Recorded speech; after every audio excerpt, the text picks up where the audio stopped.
Mu mawulire agakagwawo, breaking news, Haji Latif Ssebaggala agaanye ekibiina kya National Unity Platform bye kifulumizza era agamba ye agenda kujja independent.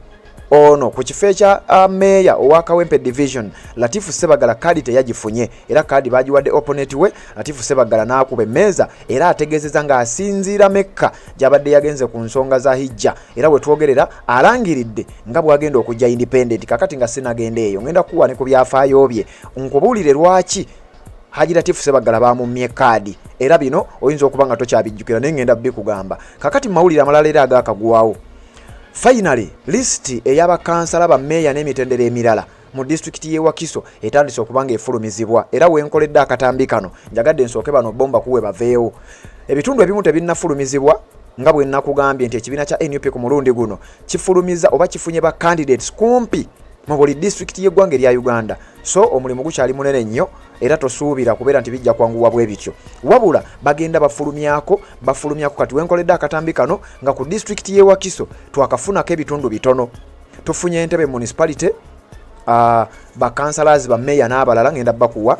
Tufunye Kira municipality ewa George Musisi nabo ngenda bakusomera kati nga sinaba kubanga nkusomera enkalala zino njagala oyoze abo bogenda okuwulira mu mannya gengenda okukusomera. Oluvannyuma lwa Latif Ssebaggala okulaba akakka akeeru ng'ekibiina kya NUP kigaba ticket okutandika olunaku olwajjo we byatandikidde. Latif Ssebaggala y'omu ku abo abataafunye kadi era nga bwe twaze ne tukutegeeza olunaku olwajjo. Kakati wuliriza bulungi nnyo. Latif Ssebaggala ono emirundi mingi azzenga awulikika ng'ayogera ebigambo ebitali birungi eri ekibiina nga tetunnatuuka ku bigambo by'abadde ayogera nga bw'ogenda olaba mu katambi. Ngenda kujjukiza nti Latif Ssebaggala ono yaliko omubaka mu parliament ng'akiikirira abantu ba Kawempe North olwaleero kati abakiikirirwa Erias Lwimbazi Nalukoola. Latif Ssebaggala mu kalulu ka 2021 twali tukyali mu mwaka gwa 2022 yajjayo empapula nga zaakwesimba ku bwa road meya mu kibuga Kampala. Kati olwaleero ekibiina kya NUP we kyasindise bali mu ezo. Latif Ssebaggala ekibiina ne kimwesiga ne kimuwa kadi era vetting n'agiyita bulungi nnyo ne bamuwa kadi agenda avuganya ne Erias Lukwago. Waayita ennaku ntono zaalinga ennaku z'omwezi 22 gwali mwezi gwa mwenda omwaka 2020 ng'ekibiina kya National Unity Platform kikyali kito, ekibiina nga tekinneetegeka bulungi nnyo, ekibiina nga tekirina ssente era nga ba candidates be balonze be baali bamaze okubanga bawa ticket nga bambye essuubi eri ekibiina kino ekyali ekito ng'essuubi bali kiririna mu bano ba candidates abamu ku bano nga baali baludde ne mu by'obufuzi obaolyawo nga eggwanga libeesiga n'abantu abalala nga babeesiga kwegamba ng'ekibiina kya NUP bano be bagenda okukola nga endabirwamu yaakyo. Latif Ssebaggala yayita bannamawulire nga 22 omwezi ogw'omwenda 2020 n'abategeeza nga ye bw'atagenda kuvuganya na musiraamu munne newankubadde nga NUP yemuwadde kadi n'agibakuba n'agisuulawo era nga we yalangirira bino njagala kubanga nkuwa akatambi kano nsooke nkujjukize nkuleetera ebyafaayo ebirala. I've taken this decision to withdraw from the mayoral race of Kampala in the best interest of wider opposition and also given the fact that we have many conflicting interests within us as NUP and within even members of NUP supporting different candidates. Of course, this may cost us to lose the city. That's why I've decided to take this decision, and I apologize to my party and I apologize to all Ugandans and all those who have put their trust in me. Ebyo byali bigambo bya Latif Ssebaggala ng'ekibiina kya National Unity Platform kimuwadde kadi ajje ku kifo ekya road meya. Latif Ssebaggala ne yeekyusiza mu kitinga embazzi ekibiina n'akikuba kadi era bambye ekibiina ne kisoberwa, ekibiina ekyali ekito ne kisoberwa era bwe batya aba NUP baawalirizibwa okugenda ne banoonya omukyala amanyiddwa nga Nabiira kyokka nnojjukira noono naye era bwe twogerera ekibiina abadde akyogerera amafuukuule simanyi kiki kiri oba sayansi kyali awo. Ekibiina kyawalirizibwa ne kigenda ne kinoonya omukyala amanyiddwa nga Nabiira Naggayi ono naye nga yali wamaanyi mu byobufuzi b'eggwanga erya Uganda ddala mu kibuga Kampala kubanga yaliko n'omubaka mu parliament. Nabiira Naggayi ne bamuwa kadi ey'ekibiina kino abeere nga yafaafaagana ne Lukwago wabula kino bagenda okikola ekisooka nga n'obudde buweddeyo. Ku mulundi guli ekibiina kya NUP kyayanguwa okugaba kadi era Latif Ssebaggala olwa bino bye yakola byaleetera ekibiina okubeera nga kyali kiri mu mbeera ya bunkenke ne bawalirizibwa bambi nga tewali kyakkola ne banoonya omukyala nga bwe nkugambye amanyiddwa nga Nabila Naggayi kyokka nga naye oluvannyuma yavaayo n'abaako byayogera ate oba olyawo ebitaali birungi eri ekibiina. Kati wenjogerera Latif Ssebaggala azzeemu ekyo kumpi kye yakola mu kalulu ka 2020. Olunaku olwaleero asinzidde ku mukutu gwe ogwa Facebook n'ategeeza nti ali ku nsonga za hijja, ali Mekka ne Madiina. Agambye bwati mu bigambo byawandiise, "Good morning and assalamu alaikum from holy cities of Mecca and Medina. Upon selection by the party, I wish to assure the great people of Kawempe division that we shall now patiently await the election day by the people." Wanaagamba nti kakati sawa zinasigalidde kulinda abalonzi ab'e Kawempe kye bagenda okukola nti era be bagenda okusalawo. Okusinziira ku Latif, "People power will always prevail over the people with power. Inshallah, I shall be on the ballot paper in the 2026 general elections. A full statement will be delivered when I return home." Haji Latif Ssebaggala Sengendo, Meya Kawempe division empya 2026. Latif Ssebaggala ategeeza abalonzi b'e Kawempe agenda kubeera ku ballot paper mu kalulu ka 2026 nga talina kaadi ya kibiina kyonna kwajjidde. Kakati wano nenjagala nkuzeeyoko omanye eno gye bayita Red Zone TV, empeereza yaffe si ya bulijjo. Tukuwa ekyo kye weetaaga okumanya ne tukugirayo n'ebyo ebigatta ku ekyo ky'oba owulidde. Latif Ssebaggala emabegako oluvannyuma lw'okukizuula nti ekyamazima ayinza obutakwata kaadi, nti omuntu gw'avuganya naye ku kaadi ekyamazima amusinga. Latif Ssebaggala we yakizuula n'awunyiriza era n'ateebereza ne yeekengera nti ekyamazima ayinza obutaweebwa kaadi. Latif Ssebaggala yalabikako mu katambi ng'atabukidde Chairman Nyanzi era ng'agamba nti Chairman Nyanzi ayina emizannyo gy'akoze ejiyinza okuba nga gigenderedde okulaba nga Latif tafuna kaadi. Latif Ssebaggala yavaayo ng'ayita ku mukutu gwe gwa TikTok n'ayogera ebigambo ebyo. Ebigambo bino ebyawulikika obubi nga tebyawukana nnyo na bya Sauda Madada, byawulikika bubi nnyo era abakulu mu kibiina n'abawagizi n'abamu kubagoberera ensonga naawe wampuliriza nkakasa oba wabifuna tekyakusanyusa. Latif Ssebaggala yawanda omuliro kyokka mukadde ng'akakiiko ka EMC kakyagenda maaso n'okunoonyereza kwabo abeegwanyiza kaadi. Wulira Nyanzi, Chairman Nyanzi lwaki oyagala kuwamba obuyinza obw'akakiiko kaffe aka Election Management Committee ng'otuuza abantu ab'enjawulo mu makaago? Bw'omala obatuuza abantu ab'enjawulo n'ogamba bano baveemu, abantu abalala abeesimbyewo nga temubayise, ye obuyinza obwo wabujjawa?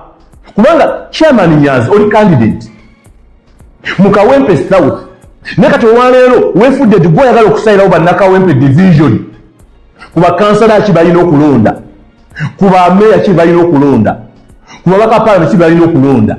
Kakati olwedde oli candidate naawe ogenda mu kakiiko osunsulwe kubanga naawe olina bovuganya nabo, naye lwaki oyagala konsensi nti kati gwosalirawo ekibiina?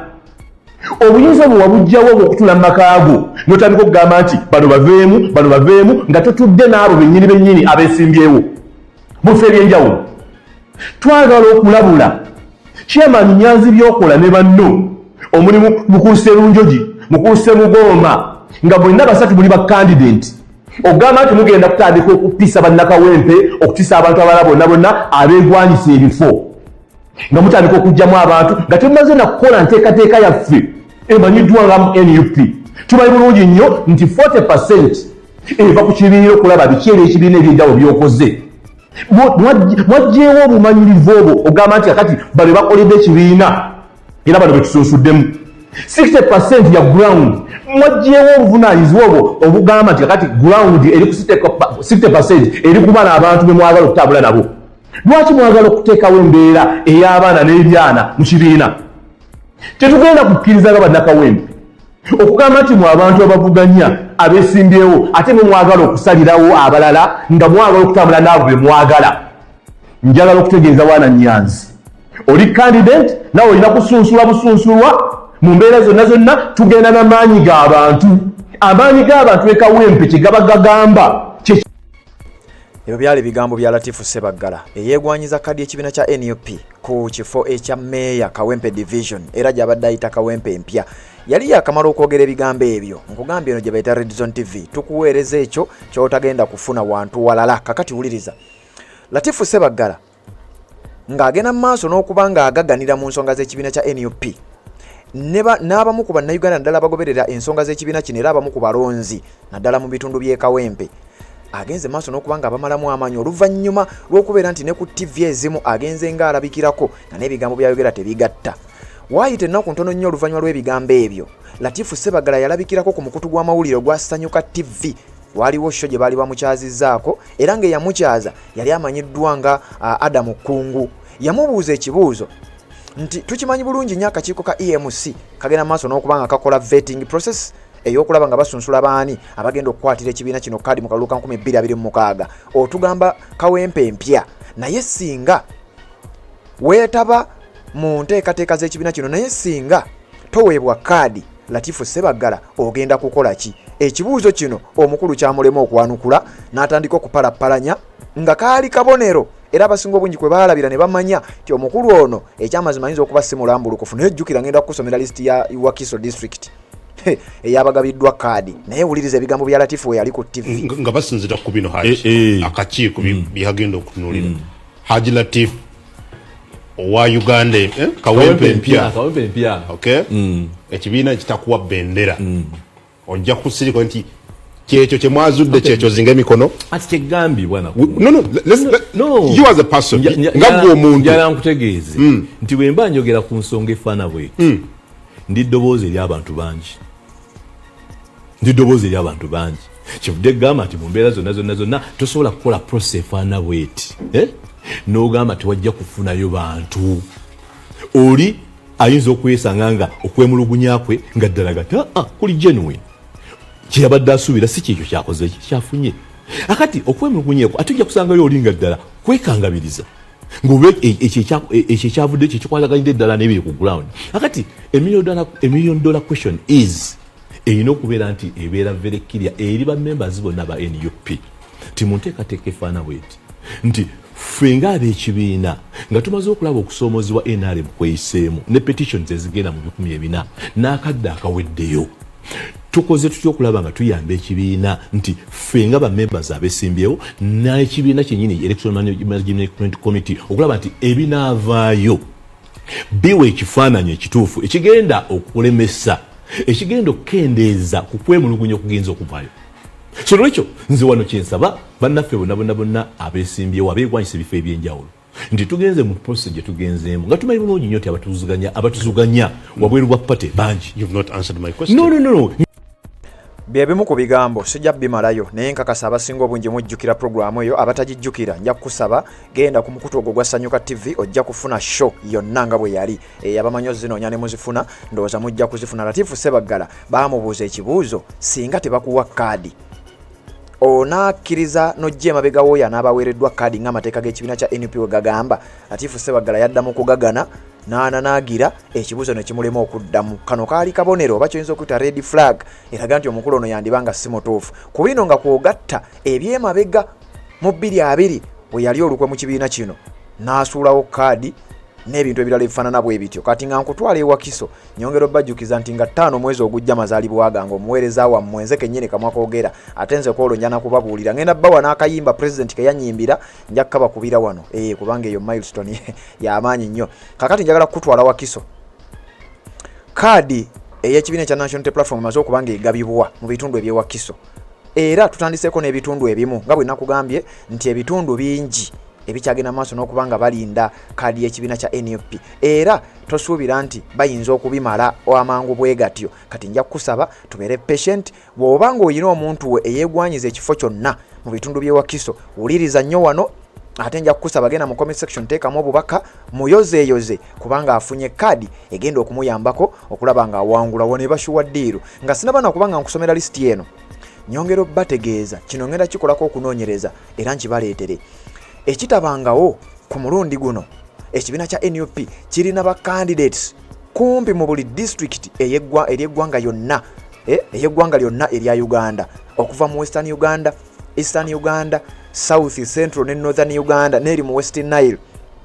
Ekintu kino kitadde NRM ku bunkenke nti NUP kumpi buli district buli kitundu buli kyalo erinayo ba candidate ate abasukka mu omu abasukka mu 10 abasukka ne mu 100 ekintu kino kitadde abasajja ku bunkenke nti wamaggwe ab'ekibiina kya NUP protest vote kye bategeeza kirabika kyaddala kakati wuliriza tugenze Wakiso tutandikidde Entebbe municipality kubanga Entebbe eri mu Wakiso njagala wano owulirizeewo nnyo lwa nsonga mu video esembyeyo nkusomedde abamu ku bakansala abaali ab'ekibiina kya NUP abagende eggaluga okusinkana General Kaguta Museveni abamu ku bo tebazze baakomawo ne baagala okuddamu okusaba kadi y'ekibiina kya NUP abamu tebaaweereddwa abalala sibijjukira bulungi bintu bino mu mutwe kubanga amannya mangi ate nga nze neewayo gabasomera siina linnya linja kuleka kyovula nga wemba sitambudde bulungi mba nkusaba gwo ngattirewo kaakati ojjagenda ku video gyensembyeyo okukola eriko lisiti y'abakansala abagenda eggaluga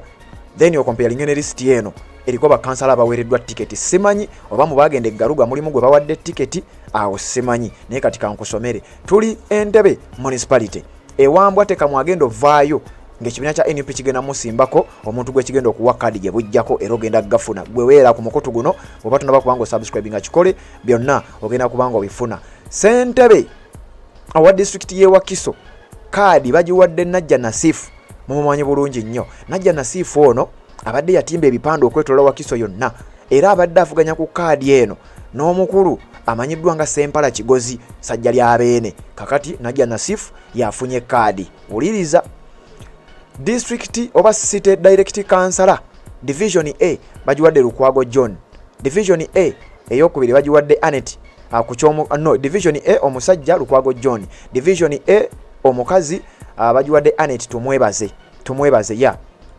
district city direct councillor direct tuli ku division B bagiwadde Sengendo go Geoffrey bw'oba mumanyi mukubira omuyozeyoze obagenda mu comment section wano wansi omuyozeyoze district o city woman councillor division B bagiwadde Aloyo Daisy Grace Kigungu bagiwadde Sentongo Joseph Kitoro Central ne Kiwafu West bagiwadde Ntonganyi George Central bagiwadde Buyondo John Central A bagiwadde Kisembo Patrick Katabi bagiwadde Efombi Alex Central B bagiwadde Wambi Jackson Central C bagiwadde Kalama Juma Katabi bagiwadde Ochomo Martins Kiwafu East Stroke Kiwafu Central bagiwadde Bosa Edward Benjamin Lugonjo na Kiwogo bagiwadde Kayemba Musa Kiwanuka Kigungu Wadi bagiwadde Nakafero Jane Kiwafu bagiwadde Namata Gladys wano ku Kyabakyala Central A bagiwadde Apio Rachel Katabi Busambaga bagiwadde Namanda Eva Central C bagiwadde na Juma Joan Katabi Stroke Kituburu bagiwadde Nampeebwa Jamira Kiwafu Central bagiwadde Adongo Robin Nakato ku Kyabakyala Kiwafu West bagiwadde Petua Patricia Ameo Lugonjo na Kiwogo Nakano Aji Joan gwe bagiwadde nendo za listi zino zitandise okuprovinga wrong abamu ku bantu abadde bavumirira ekibiina kya NUP ku nsonga ya tribalism waliwo be nalabyeko nga bagamba nti abanyankole tebabawadde kaadi mu Buganda kati ate nga atera tewaliyo Muganda gwe bawadde kaadi entuŋŋamo naye yo si ensonga eyandeese tukyali Entebbe municipality woman councillor oba women councillors wuliriza abafunye kaadi ya NUP ku kifo ky'abakansala abakyala Kiwafu bagiwadde Mirembe Jacqueline Central 1 bagiwadde Zimula Mole Central B and C bagiwadde Chediko L Florence Katabi bagiwadde Agwani Mustafa City municipality o city direct councillor kino kyabasajja kiri direct Kigungu bagiwadde Kayidali Medi Ali Kiwafu bagiwadde Bawonga Ahmed Kasauli Central bagiwadde Maido Eria Katabi bagiwadde Nagai Christine division A ne bagiwa Seka Woya Arafat division B ne bagiwa John Mugabi Entebbe municipality ne bagiwa Sechondo Richard awo nawo ne tuvaawo olikyali ku mukutu gwa Radio TV Sebambulide Patrick nze nkuwereza nga mwenda nga 5 gw'omwenda ge mazaalibwa gange mbalinze mu inbox waliwo yangambye omuwe namba naye ndoza nja giteeka awo mbalinze mu inbox tubeere nga tutambuza ekintu wuliriza Wakiso district Kira municipality enono yewalise mu Junganda ayogerera amafuukula ekibiina kya NUP wabulanga ekibiina kya musimbyeko Kanso George Musisi omu ku basajja ab'amaanyi nyera bannamateeka ab'amaanyi okwetola eggwanga Uganda nga y'omu ku bannamateeka abayiriddewo omubiri wa Foot Soldiers y'omu ku bannamateeka abayimiridde n'ekibiina ekya National Unity Platform kisuubirwa okuba nga yagenda okukwata kaadi ey'ekibiina kino abeere nga afaafagana ne Ibrahim Ssemujjunganda omusajja amaze emyaka egiri eyo mu 20+ mu palamenti y'eggwanga erya Uganda tayagala kuvaayo tayagala kuva mu kifo tayagala kuseguka tayagala kweyongera maaso nti avuganye ku kifo ekisingakaawo tayagala kukka wansi ne wali tayagala kuvaawo kakati ekibiina kya NUP kimugamba ffe twazze kubitereeza mulina okuwummulamu Kira municipality stroke city division chairperson Kira division kadi bagiwadde Lutaya Siraaje city division chairperson bagiwadde bweyogerere division bagiwadde Mpanga Faruku bweyogerere Electoral area Namuwongo division bagiwadde Nkalubo Ronald Kira municipality bagiwadde Semwanga Norman Kaboggoza Kira 1 bagiwadde Mutebi Joffrey Kayongo Kira 2 bagiwadde Kibuuka Festo bweyogerere 1 bagiwadde Mpaji Apollo Kagwa bweyogerere 2 bagiwadde Ntale Waswa Twaha bweyogerere 3 Kirinnya bagiwadde Isaabire Ashraf Namuwongo 1 bagiwadde Sekawu Barnabas Namuwongo 2 Kireka bagiwadde Tweheyo Disan Barugahare waliwo waliwo yadde agamba nti simanya aba Western tebafunye kaadi mu kibuga simanya mu Central ate nga newankubadde si gye bazaalo naye ate mbalabamu kitegeeza oli yadde atambuza propaganda we kubanga nze nkuwa lisiti entuufu ey'enkomeredde Tweheyo Disan Barugahare si Muganda naye kati gwafunye kaadi agenda okuba nga akiikirira Namuwongo 2 in bracket Kireka Namuwongo 3 in bracket Kireka bagiwadde Kakoza Fred Namuwongo 4 in bracket Kireka bagiwadde Musoke John Baptist Kira division bagiwadde Nakazi Sylvia bweyogerere division bagiwadde Nabisinde Judith Kireka wadi bagiwadde Nabukenya Betty Chali Wajjala wadi bagiwadde Nakatudde Sticker bweyogerere bagiwadde Omanyo Florence Kimwanyi wadi bagiwadde Nabadda Rose Kirinnya bagiwadde Kisaache Edith Kirinnya endala bagiwadde Nakafero Rose Titus Kira eribadde Kira neno Kira Nalumu Mariam ono muzukulu wa Lwomwa Nalumu muyoza muzukulu wa Lwomwa munnange Kireka 1 bagiwadde Nalwoga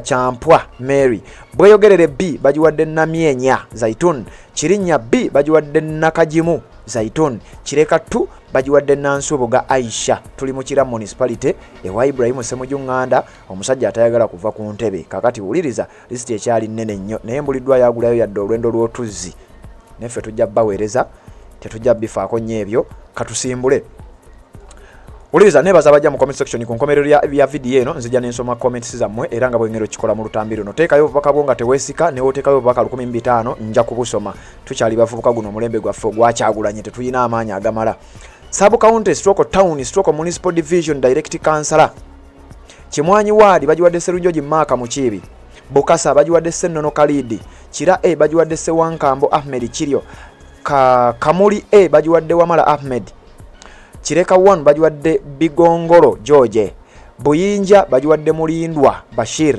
Chali Wajjala 1 bagiwadde Muwandiisi David Kira C bagiwadde Akampa Blessing Praise Kira wadi 2 bagiwadde Kalyesuubula Enoka onono naye muzukulu wa Lwomwa munnange era muyozayoza n'abalala mbayozayoza naye wensanga muzukulu wa Lwomwa kiba kinkakatako eyeddira endigo yaba ankakatako nnyo Kireka 2 bagiwadde Kalema Henry Kira wadi 4 bagiwadde Chepa Salumani Kireka 3 bagiwadde Ochieni Hassan Kireka 4 bagiwadde Bumba Amiri bweyogerere 3 bagiwadde Kigongo Bruhani bweyogerere 4 bagiwadde Yiga Andrew Benon bweyogerere 5 bagiwadde Katabira Jamiru bweyogerere 6 bagiwadde Serwa Kulya Elia bweyogerere 7 bagiwadde Mulinda Asuman bweyogerere 8 ne bagiwa Serwa Kulya Elia Serwa Kulya Elia wano ngalimu emirundi ebiri aba EMC wano muterezeewo bweyogerere 9 ne bagiwa Kimbo wa Dennis Kito ne bagiwa Kaya Buladdeewo Kito B ne bagiwa Sekizivu Rogers Namataba ne bagiwa Musoke Peter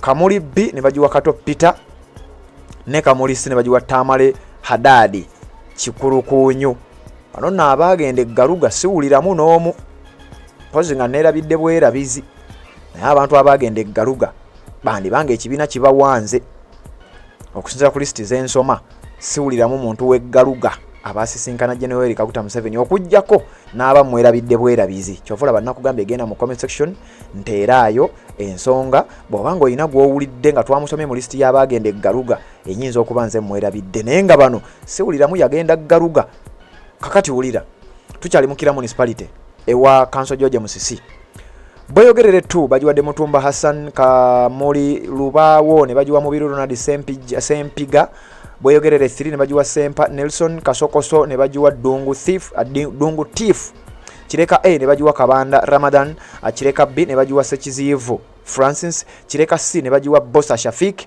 Kireka Central ne bajiwa Sesanga Hamuza Kireka D bajiwa Demayanja Sharif Nalia ne bajiwa Aslam Yusuf Nalia Estate bajiwa Dumba Edward Jajanda ne bajiwa Enoth Mutunji Chali wajjala A ne bajiwa Kigundu Alex Chali wajjala B ne bajiwa Jagwe Brian Mugerwa Namugongo Buloli ne bajiwa Lumanyika Isaac Nsawo ne bajiwa Kalibagwa Abudu Basitu Boyogerere A ne bajiwa Nakabuye Jacqueline Boyogerere Wadi 1 ne bajiwa Nalugo Aisha Bushira ndozano ku kifo ky'abakyala Kimwanyi A ne bajiwa Babire Juliet Kimwanyi Wadi ne bajiwa Nalubega Pauline Kirinnya A ne bajiwa Namugaya Lukia Kirinnya Wadi A ne bajiwa Mukisa Naome Kira A ne bajiwa Nakaze Silvia Kira 1 ne bajiwa Namuganza Sara ne Kireka 1 ne bajiwa Namuyanja Jowani tukyali mukira municipality omukutu okyali kugwa Red Zone TV sebamulire Patrick nze nkyaliwo list ekyali nnene mbusigazayo wano batono nabo ngenda bamalayo sina gwe sijja kusoma okujjako list etannafuluma wenkoledde akatambi kano bwe nkavaako n'ensanga y'endala ngenda kugikusomera nayo wuliriza Chali wajjala Wadi 1 bajiwadde Nakyejo Dorothy Kisaache Kira B ne bajiwandagire Winfred Kira 2 ne bajiwa Kirabo Modesta Kira 3 ne bajiwa Nannungi Silvia Martina Boyogerere B ne bajiwa Nansera Esther Kimwanyi C ne bajiwa Nalwanga France Boyogerere 2 bajiwadde Namuyiga Nabira atali Naggayi Kirinnya B ne bajiwa Nanteza Joan Boyogerere 3 ne bajiwa Zawedde Mastula Boyogerere 4 ne bajiwa Nabwami Dorin Boyogerere 5 ne bajiwa Zawedde Irene Sanyu Kireka 2 ne bajiwa Nalwanga Anet Kireka 2 endala ne bajiwa Nantongo Morini Tisa Kireka 2 endala ne bajiwa Natyaba Caroline Kireka 3 ne bajiwa Nakamia Shakira Kireka 4 ne bajiwa Apoloti Dabera Kirinnya Wadi B ne bajiwa Nakayiwa Salima Chali wajjala 1 ne bajiwa Najjuka Maria Teresa Kireka Wadi 4 ne bajiwa Namasembe Mariam Kireka Wadi 5 ne bajiwa Namazi Sara Kireka Wadi C ne bajiwa Nansubuga Sharifa Kireka Wadi D Namazi Agnes Kireka Wadi Kasokoso ne bajiwa Nakayiza Rose Chali wajjala Wadi 3 ne bajiwa Nakandi Brenda Chali wajjala Wadi 4 ne bajiwa Nabukenya Juliet Maneno abo nabo ne babanga bagifunye kakati list esembayo yeno jenjagala okubanga mpunzika nayo tukyali mukira municipality Wakiso district ekibiina kya NUP bwe kigabye kadi ku mutendera guno Chali wajjala Wadi 4 bajiwadde Namuyimbwa Sara Abasa Chali wajjala Wadi 5 ne bajiwa Nantambi Viola Kito A ne bajiwa Nakandi Mariam kakati agoge emanya agafunye kadi ey'ekibiina kya NUP mu district ye Wakiso mu bitundu ebyo byensobodde okubanga nkuwaako nkugambye kadi zikyagenda maaso n'okubanga zigabibwa era list zikyagenda maaso n'okubanga zivaayo wabula nze nkuwaakaako kensobola okubanga nkuwa Mayuge district zifulumye Sironko district zifulumye Bukedeya district zifulumye Wakiso Nansana municipality Nansana municipality yino nayo ndoza ngenda kujja nayo obanji kuwe Nansana municipality njibawe obanzije nayo mukaddako kamba we Nansana municipality mutegere baani abafunye kadi wuliriza kadi ye Nansana municipality emaze okubeera nga egabibwa nga bwe njagala owulire lukalala nalwo maze okubeera nga ndufuna kandu kusomere owulire ngenda kusooka njozeyoze muganda wange muzzukulu walwo omu omulala amanyiddwa nga Sserunkuma John Bosco Kana Kambaata finally amaze okuba nga aweebwa kadi nga bw'ogenda okuwulira wengenda okuba nga nkusomera tuli ku Nansana municipality Gombe division bajiwadde Kasirivu Ronald Busukuma division bajiwadde Kato Adiru Mwanje Nabweru division bagiwadde Kasimu Jumba. Nansana division bagiwadde Sali Keith. Nansana municipality bagiwadde Serunkuuma John Bosco. Serunkuuma John Bosco yagenda okuwangula ekya meya Nansana municipality bannange. Munsonyi wono muzukulu wa Lwomwa Serunkuuma John Bosco ono ye yali avuganya ne ba Big Eye ku kifo eky'omubaka mu parliament eyali agenda okukikirira Nansana municipality. Era ng'ekifo kino kye kirimu omukyala gwe mwawulira eyalayira n'agamba nti nze singa NUP tempa kaadi nga ngende wa Mpuuga nga nkwata omuti gw'ejjirikiti, kubanga Mpuuga yakabonero kaabwe aba ADF gwe muti gw'ejjirikiti. Kaakati omukyalo oyo yayogera ebigambo ebyo we twogerera nga tugenda kumulinda naye nja kubikuleetera kati kyekifo ekyo Serunkuuma John Bosco kana kambata kyagenda okubanga yeewangulira. Gombe 1 Mubiru Joffrey nayo na wano Nansana municipality mwalimu abagenda eggaruga wabula mu lisiti eno kati sibawuliramu kyandibanga kizze era bandibanga tebaweereddwa kaadi. Wuliriza bulungi nnyo nga bwogenda mu comment section ombuulire. Gombe 1 Mubiru George Bosokoma division Musaazi Derek Sekate. Gombe 2 Sepuya la Mech. Nabweru 1 Semuju Williams George Kamia. Nansana 1 Semwanga Joseph Amer. Gombe 2 Serugo Michael. Nabweru 2 Lwasa Julius. Nabweru 3 Jita Joseph. Nansana 3 Mulindwa Vincent. Nansana 4 Kirabira Vincent. Nansana 1 Kwizera Ronald. Gombe division Nalubega Rebecca. Bosukuma division Namutebi Hadija Matovu. Nabweru division na Njuchi Martha na Juka. Nansana division Upper Nakate Fatuma. Gombe 2 na Magembe Henry Rwanga. Nansana division Lower Nagai Farida. Bowambo Wadi Kajubi James. Tikalu Wadi Chintu Muhammadi. Gombe Wadi Chisitu Maka Dennis. Wanono nsinze kuwagalawo Serunkuuma John Bosco kana kambata. Kakati wuliriza bulungi nnyo okyagenda maaso n'okubanga obifuna byonna nga bwe bigenda okubanga bitambula. Eno gye bayita Red Zone TV nakugambye tulina okuweereza paka oba tulivaawo ddi oba tulikoma ddi byonna olina okugenda maaso n'okubanga obimanya. Tuli Nansana municipality ekibiina kya National Unity Platform kyamaze dde okubanga kigaba kaadi ey'ekibiina kino mu kalulu ke tugenda mu kakati. Wuliriza nga tukyali mu Nansana municipality waliyo Jagala ward bagiwadde Aminu Jafari. Kiryamuli ward bagiwadde Lukwago Recho. Matugga Upper bagiwadde Waswa Emmanuel. Matugga ward bagiwadde Senyomo Victor. Migadde ward bagiwadde Rutwama James. Mwererwe ward bagiwadde Mwanje Charles. Nasse ward bagiwadde Katende Henry. Sanga ward bagiwadde Kasule Jovius Peter. Sanga ward bagiwadde Mugga Kalule Aksam. Bosukuma bagiwadde Wanjala Shaban. Bosukuma ward bagiwadde Senoga Charles. Kabuuma ward bagiwadde Sentumbwe Eddie. Chiwenda ward bagiwadde Katongole Bobik. Lugo ward bagiwadde Semfuka Christopher. Majije ward bagiwadde Kalema Patrick. Wamirongo ward bagiwadde Biyinzika Samuel. Kawanda bagiwadde Mutebi Ronald Roy. Magonjo 1 bagiwadde Kasozi Hamuza. Ono Hamza Kasozi mumujjukira. Kazo wadi bagiwadde Namitala Judith. Kazo wadi Upper bagiwadde Sebuliba Brian. Nakyesanja bagiwadde Kakande Ahmed. Nansana East wadi bagiwadde Sekandi Ivan. Wamala 1 bagiwadde Bisoboka Tone. Nabweru North wadi bagiwadde Wamala Ali. Nabweru South wadi bagiwadde Sendagire Ashraf. Nansana 7/8 Ochenge wadi bagiwadde Ntale Kalema. Listi ya Nansana municipality ekyali nnene naye njagala okkirize nkusomere gana agasembayo ebisigadde nja bikuwa mu lutambi oluddako kubanga tukyaga kuŋŋaanya ate era tujaga kuleetera. Nansana West Ward Waswa Alozias Bukenya. Matugga A Waswa Fred. Magonjo 2 Ibrahimu Malagara. Magonjo 3 Luswata George. Kazo Ward Lower Miro Charles. Kazo Ward Lower endala Musa Ochenge. Buwambo Ward Nasande Maria Grace. Bosukuma division Tebesigwa Elizabeth. Tikalu Migadde Nakato Josephine. Gombe Kiryamuli Mukasa Mole. Jagala stroke Mwerwerwe stroke Wambale bagiwadde Nakirabira Prose.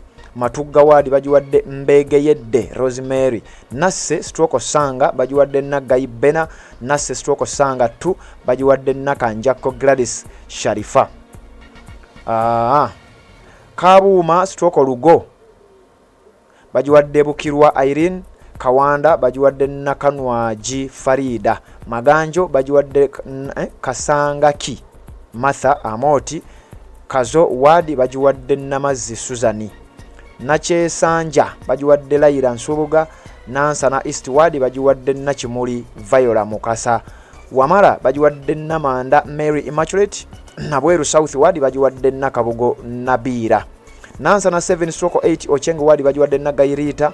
Buwambo wadi bagiwadde Sentongo Francis. Netikalu wadi bagiwadde Sejemba Mayiko. Tukyali mu Nansana municipality. Wano ndabika sigenda sukkawo. List yene ekyali nnene nenja kusaba okkirize mbere nga nkuleka wano. Ngenda kukomawo n'amannya amalala nga tukyali Nansana municipality. Ngenda bagatta ku bano n'abalala bana babaleeteddwa kasita muzzukulu wa Lwomwa John Bosco Serunkuuma mumuwulidde nga tumusoma nti yafunye kaadi. Kakati ezisigadde tugenda zikusomera gye bujjako kubanga amannya gakyali mangi nnyo ate tulina okugakusomera gonna. Gwe kasita weekumira ku mukutu gwa Reason TV bino by'oba togenda kumiisinga tetufaananako ng'ewalala gy'oba oli awo gy'oyinza okuba ng'obimiisinga. Kakati kanzije ate ne updates endala era n'abalala bana babaweereddwa kaadi. Olina omwami naye ng'akutawanya, olina omukyala ng'akutawanya, bajja ne bakwagalako ne bagenda. Gwe alina ebizibu mu byenfuna nga ssente zikuyita mu ngalo, wooteeka ssente zifa bufi, b'owola tebazza. Gwe aloota ng'ogwa mu nnyanja, gwe alumizibwa omutwe nga guganye okuwona, naawe aloota ng'ebintu bikozesa ensonga z'obufumbo. Nina ekifo ku mugga awali amayinja wennyambululirako ebisiraani, ekikwa, ekifiiriza, omudibo, obutaganja, obutaweebwa. Nzijanjaba abantu ab'enzikiriza zonna, nsiŋŋaanibwa njeru ku lw'ejjinja. Gwanjagala kuba ku nnamba yange eyo, naawe ali ewala ennyo yita ku WhatsApp.